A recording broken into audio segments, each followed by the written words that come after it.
Assalamualaikum warahmatullahi wabarakatuh. Halo semuanya, kembali lagi bersama saya Bayu Lesmana di mata kuliah Administrasi dan Supervisi Pendidikan. Di sini kita akan mereview sedikit tentang buku dari Wenceslaus Sedan, SPD, MSI. Nah, beberapa materi yang dijelaskan pada buku ini yaitu buku Panduan Praktis Tenaga Kependidikan dan Tenaga Kesehatan Lingkungan Sekolah oleh Wenceslaus Sedan, SPD, MSI. Yang pertama ada uraian tugas kepala sekolah atau kepala madrasah. Yang kedua ada uraian tugas tenaga perpustakaan, selanjutnya uraian tugas tenaga laboratorium, selanjutnya uraian tugas tata usaha atau tenaga administrasi sekolah. Yang pertama, uraian tugas kepala sekolah atau madrasah ada beberapa poin. Salah satunya kepala sekolah sebagai supervisor. Di dalam buku ini dijelaskan ada beberapa poin seperti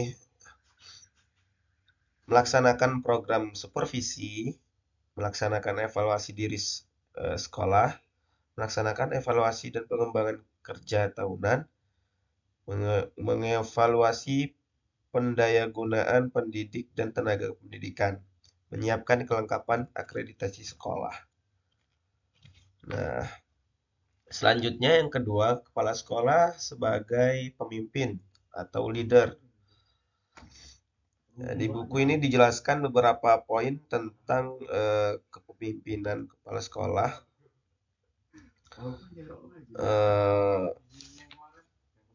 Banyak pendapat yang dimunculkan di sini.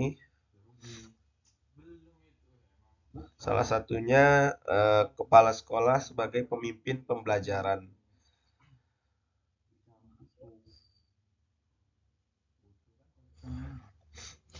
Lalu ada kepala sekolah sebagai pemimpin perubahan, kepala sekolah sebagai kepemimpinan perubahan secara khusus dalam bidang pendidikan. Di sini juga dijelaskan panjang lebar apa saja poin yang disebutkan tadi. Selanjutnya, tugas yang ketiga, kepala sekolah sebagai administrator.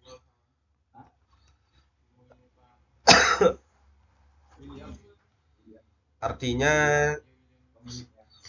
kepala sekolah bertugas menyelenggarakan administrasi seperti perencanaan, pengorganisasian, pengarahan, pengordinasian, pengawasan, kurikulum, kesiswaan, ketatausahaan, ketenagaan, kantor, keuangan, perpustakaan, laboratorium, ruang keterampilan, dan sebagainya. Selanjutnya ada tugas kepala sekolah sebagai inovator. Ada beberapa poin, salah satunya melakukan pembaharuan di bidang KBM, BK, ekstrakurikuler, dan pengadaan. Lalu ada yang melaksanakan pembinaan guru dan tenaga kependidikan. Ada beberapa poin tentang kepala sekolah sebagai inovator. Selanjutnya kepala sekolah sebagai motivator. Ada beberapa poin juga di buku ini menjelaskan, salah satunya mengatur ruang kantor yang kondusif untuk bekerja, mengatur ruang kantor yang kondusif, mengatur ruang laboratorium yang kondusif untuk praktikum, mengatur ruang perpustakaan yang kondusif untuk belajar, mengatur halaman lingkungan sekolah yang sejuk dan teratur, menciptakan hubungan kerja yang harmonis sesama guru dan karyawan, dan sebagainya. Masih ada lagi poin-poin selanjutnya. Oke, lanjut. Di sini ada beberapa bagian. Yang pertama bagian layanan teknis. Nah, di bagian teknis ini dibagi beberapa tugas. Yang pertama pengembangan koleksi, pengolahan bahan perpustakaan, inventarisasi bahan perpustakaan, katalogisasi dan klasifikasi bahan perpustakaan. Ada beberapa poin yang menjelaskan tentang layanan teknis. Kemudian ada bagian layanan pemustaka. Di sini juga ada beberapa eh, tugas yang dijelaskan dalam bagian layanan pemustaka. Salah satunya layanan bimbingan pemustaka, layanan sirkulasi dan atau peminjaman, pengambilan dan pemberian sanksi. Selanjutnya ada bagian layanan teknologi informasi.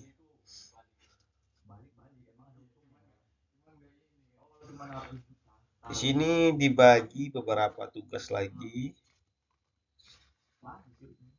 Salah satunya adalah perencanaan sistem automasi perpustakaan, pengadaan sistem automasi perpustakaan, instalasi perangkat keras, perangkat lunak dan jaringan dan sebagainya. Masih ada banyak poin-poin yang menjelaskan tentang itu. Oke, selanjutnya kita masuk ke uraian tugas tenaga laboratorium.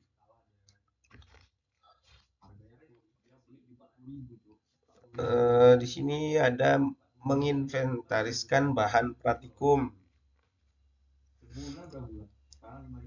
Di bagian ini pun masih ada bagian-bagian yang telah dijelaskan di buku ini. Salah satunya mencatat bahan laboratorium, mencatat penggunaan alat bahan laboratorium, melaporkan penggunaan bahan laboratorium, mencatat kegiatan laboratorium. Yang kedua, merawat ruang laboratorium. Salah satunya menata ruang laboratorium, menjaga kebersihan ruang laboratorium, dan sebagainya. Selanjutnya ada mengelola bahan dan peralatan laboratorium. Beberapa poin juga di sini menjelaskan tentang hal itu. Lalu lanjutnya ada melayani kegiatan praktikum. Salah satunya menyiapkan bahan sesuai dengan penuntun praktikum, menyiapkan peralatan. Intinya di sini tentang bagaimana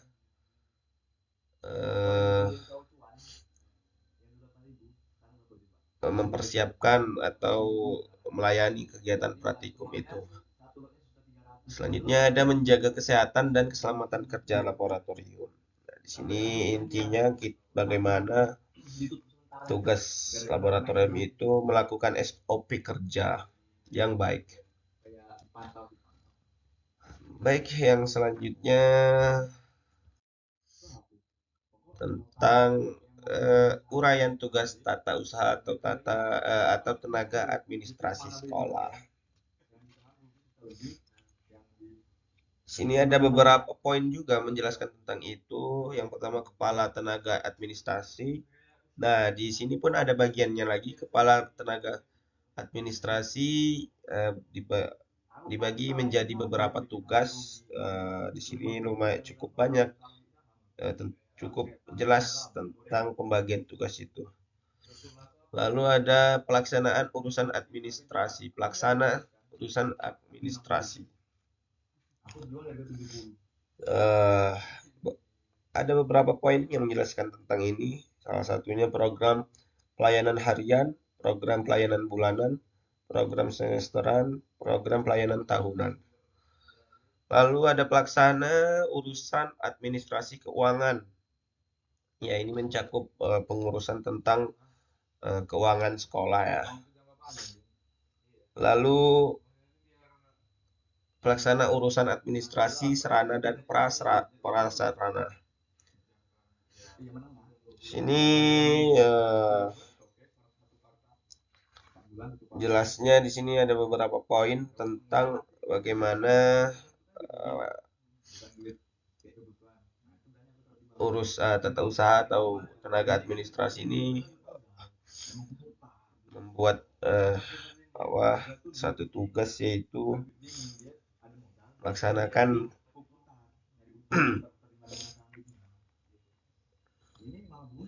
program-program tentang sarana dan prasarana. Lalu ada pelaksanaan urusan administrasi, persuratan, dan pengarsipan. Ada beberapa poin juga yang menjelaskan tentang itu. Salah satunya mengklasifikasi surat dan sifat surat, mengarsip surat di file surat sesuai kode, membuat surat pernyataan, membuat berita acara, membuat program kerja, membuat laporan, dan sebagainya. Oke, baik, sampai di sini saja mereview buku dari Panduan Praktis Tenaga Pendidikan dan Tenaga Kesehatan Lingkungan Sekolah oleh Winsislaw Sedan, SPD, MSI. Menurut saya buku ini cukup menarik, cukup simpel untuk sebagai panduan praktis tentang tenaga kependidikan dan kesehatan. Ya, mungkin itu saja dari saya. Mohon maaf jika ada kesalahan dan kekurangan dalam pertemuan kali ini. Saya akhiri. Wassalamualaikum warahmatullahi wabarakatuh.